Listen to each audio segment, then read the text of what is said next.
Bismillahirrahmanirrahim. In today's lecture of Thermodynamics 2, we will proceed our combustion chamber chapter, and in today's lecture we will describe the solid fuel that is coal.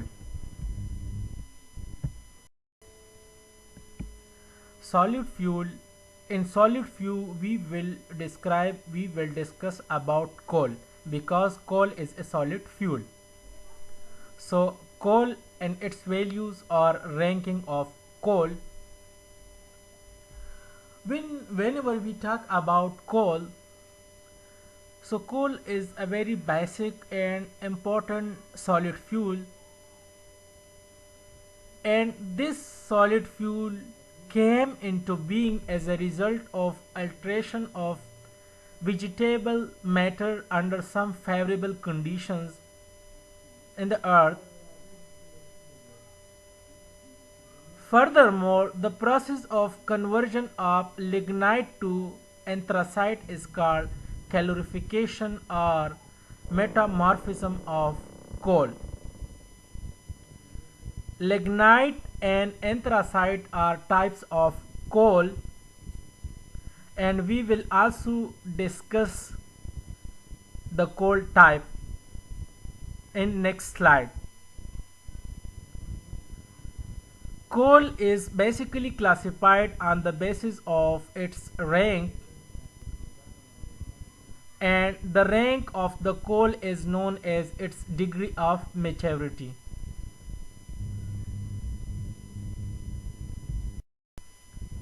Now we are going to discuss coal and its varieties or ranks. The first rank of the coal is known as peat. However, peat is an uneconomical fuel because it contains a high amount of moisture, normally 80 to 90%. Due to very high moisture content, its calorific value is lower and the color is brown fibrous. The calorific value of the peat ranging from 4000 to 5400 kilocalorie per kg. The composition of peat, that carbon content 57%, hydrogen content 6%, and oxygen content 35% present in the peat. The second rank of the coal is lignite.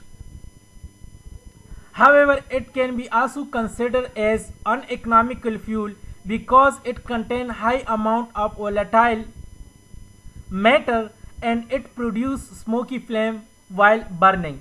However, its calorific value is higher than peat. The range of the calorific value is 6500 to 7100, and the composition carbon content is 67%, hydrogen content is 0.5%, oxygen content is 26%. The third type of the coal is sub-bituminous coal and bituminous coal, semi-bituminous coal. Bituminous coal can be classified into sub-bituminous, bituminous coal and semi-bituminous coal. The carbon content of the sub-bituminous coal 77%, hydrogen content 5%, oxygen 16%, and its calorific value 7000 to 7500. The bituminous coals contain 8000 to 8500 calorific value, and the composition carbon content 83%, hydrogen 5%, and oxygen 10%. Its color is black, but it is brittle in structure. The fifth type is the anthracite, which is the most hardest and most mature coal of coal type, and it is burned without smoking production. Its calorific value is high, 8500 to 8700, and it is rich in carbon. Carbon content is 93%, hydrogen 3%, and oxygen is also 3%. So anthracite is the most favorable coal that can be used for heat generation or power generation because it contains a very high calorific value. Whenever we talk about the analysis of coal, the coal analysis can be classified into two methods. One method is known as proximate analysis and the second method is known as ultimate analysis, which can be briefly discussed later. The first analysis or method, which is known as proximate analysis, in this method we find out the weight percentage of the moisture, the volatile matter, the fixed carbon and ash content in coal. This type of analysis gave us the approximate composition of the main constituent of the coal, that is carbon, and by proximate analysis we can decide that the coal is applicable for industrial application or not.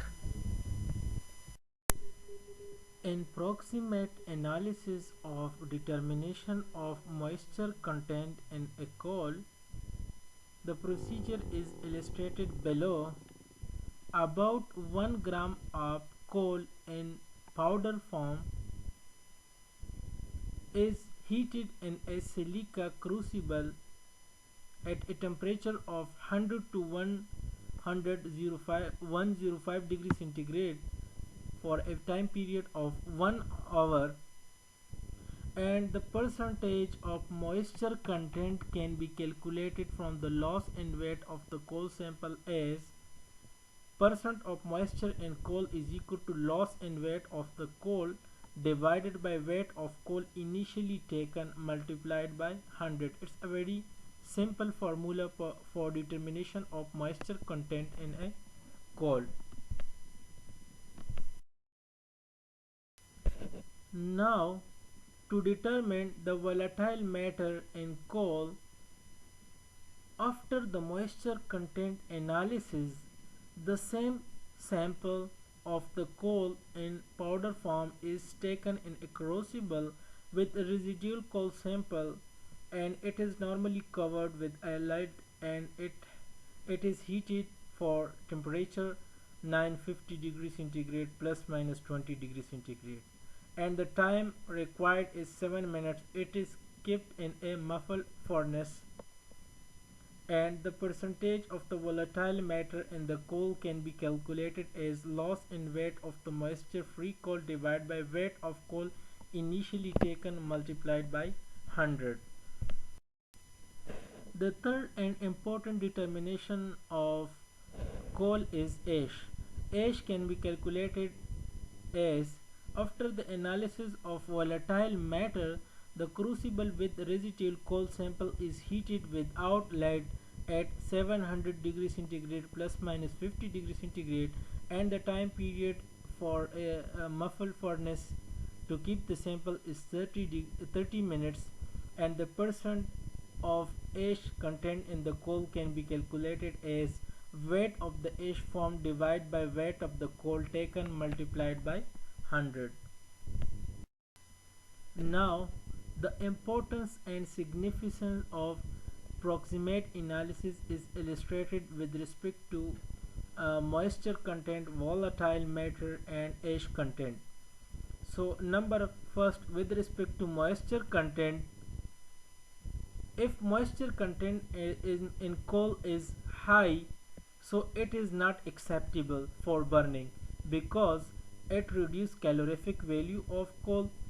It increases the consumption of coal for heating purposes because you have to dry the coal first for burning. Number third, lengthen the time of heating, hence lesser the moisture content, better is the quality of coal.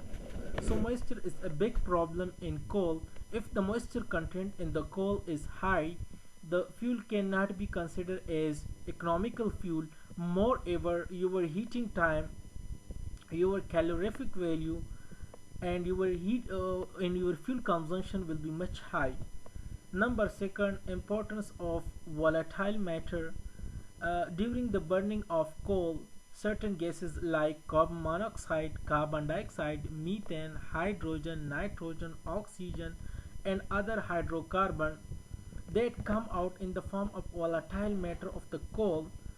So the coal with higher volatile content produces it easily ignite, so its ignition temperature will be low, but it will burn with long yellow smoky flame, and definitely it has a very lower calorific value, and it will also produce more quantity of coal gas when it is heated in the absence of air. The process of heating in the absence of air is known as pyrolysis. Now, with respect to ash content, the importance of proximate analysis is that as ash is the combustion product of mineral matter present in the coal, so ash consists of silicon dioxide, aluminum oxide, iron oxide, or some other oxide like sodium oxide, calcium oxide, magnesium oxide.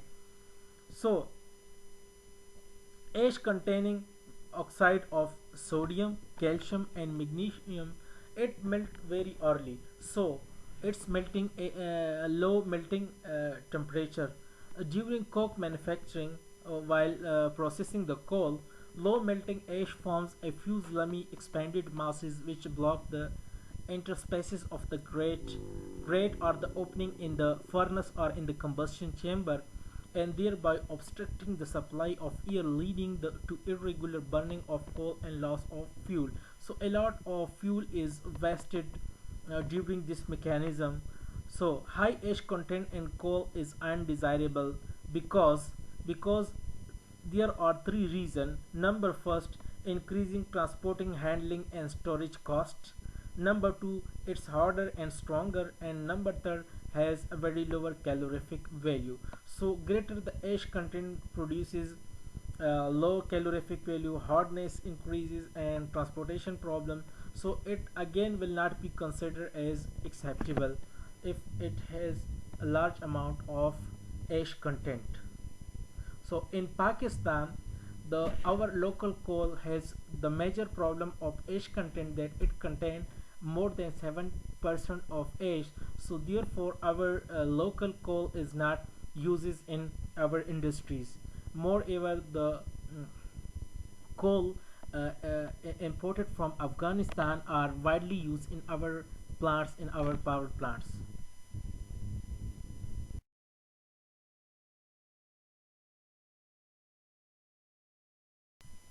Now, after understanding the concept of proximate analysis, we are now trying to understand the ultimate analysis, the second analysis. So this type of analysis give us the elementary or the primary constituent of coal. The constituent present in coal is calculated through ultimate analysis. So it is also useful for the designer of coal burning equipment and auxiliary, for an engineer or a designer who can design equipment and auxiliaries for burning the coal. So it is very important to know the exact composition of the coal. Now, through ultimate analysis, determination of carbon and hydrogen in coal, as already described, that it is basically the determination of the constituent present in the coal. So carbon and hydrogen are the main component which can be calculated. So how we can calculate it? So a known amount of coal is burned in the presence of oxygen, and thereby converting carbon and hydrogen of coal into carbon dioxide and water. Two reactions: carbon react with oxygen to form carbon dioxide, and hydrogen react with oxygen to form water. So the product of combustion are carbon dioxide and water. Two types of product can be received at the right side of the chemical reaction during a combustion process, and the product are carbon dioxide and water. So they are made to pass over wet tubes of anhydrides, calcium chloride and potassium hydroxide, which absorb water and carbon dioxide respectively. The increase in the weight of calcium chloride tube represent the weight of water formed, while increase in the weight of potassium hydroxide tube represent the weight of carbon monoxide formed. So percent of carbon and hydrogen in coal can be calculated as follows. So let's suppose X is the weight of the coal sample taken, Y is the increase in the weight of potassium hydroxide tube which is from experiment, and Z is the increase in weight of the calcium chloride tubes. It's also an experimental arrangement. So how to calculate carbon? Carbon react with oxygen to form carbon dioxide. The atomic the atomic weight of the carbon is 12, and while oxygen 32, carbon dioxide 44. So 44 grams of carbon dioxide contain 12 gram of carbon, and 1 gram of carbon dioxide will be contain 12 by 44 gram of carbon. So y gram of carbon dioxide contain 12 divided by 44 multiplied by y gram of carbon. So percent of carbon in coal will be calculated 12 divided by 44 multiplied by y divided by x multiplied by 100. It's a very simple calculation procedure to calculate the carbon in the coal.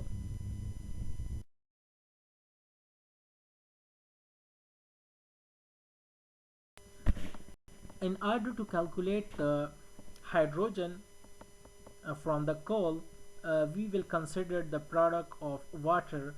H2 plus 1 over 2 O2 give us H2O.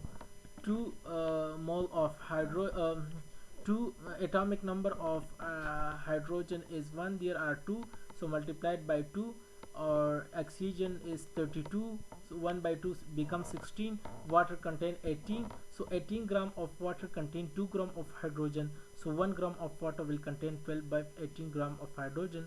So Z gram of water contain 12 by 18 multiplied by Z gram of hydrogen, and percent of hydrogen in coal can be calculated 2 divided by 18 multiplied by Z divided by X multiplied by 100. It's a very simple calculations, and I hope that you will understand better.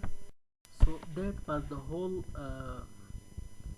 summary of the topic that we described in this lecture, the coal types. And two types of analysis for coal has been carried out: proximate analysis, which in general was physical analysis for coal, and the second one was ultimate analysis, which was normally the based on the constituent present in the coal, and it also involves chemical analysis of coal and percentage amount of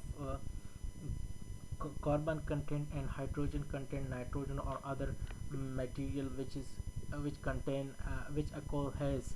So it has been calculated through different experimental procedure, and the mathematical form was also calculated for carbon and hydrogen. So that was all about this lecture. Thank you very much.